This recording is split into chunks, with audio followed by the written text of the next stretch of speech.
ഇന്ന് നമുക്ക് ഒരു അടിപൊളി കൊണ്ടാട്ടമുളക് ചമ്മന്തി ഉണ്ടാക്കാം. അപ്പോൾ അതിന് വേണ്ടിയിട്ട് ഒരു ചീനച്ചട്ടി വെക്കാം. ചീനച്ചട്ടിയിലോട്ട് കുറച്ച് വെളിച്ചെണ്ണ ഒഴിച്ചെടുക്കാം.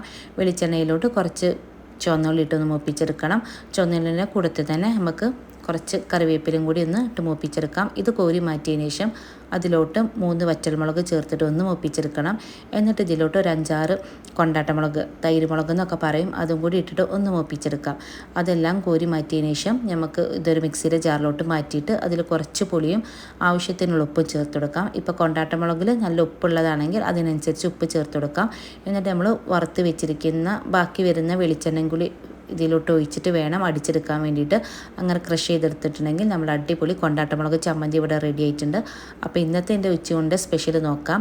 എനിക്ക് പപ്പായ തോരനുണ്ട്, കുറച്ച് എരിശ്ശേരി എടുത്തിട്ടുണ്ട്, പിന്നെ മീൻ വറുത്തതുണ്ട്, പിന്നെ നമ്മളുണ്ടാക്കിയ അടിപൊളി കൊണ്ടാട്ടമുളക് ചമ്മന്തി ഉണ്ട്, പിന്നെ ഒരു അടിപൊളി തൈര് കറിയുണ്ട്. അപ്പോൾ ഇതായിരുന്നു ഇന്നത്തെ എൻ്റെ ചോറിൻ്റെ സ്പെഷ്യൽ.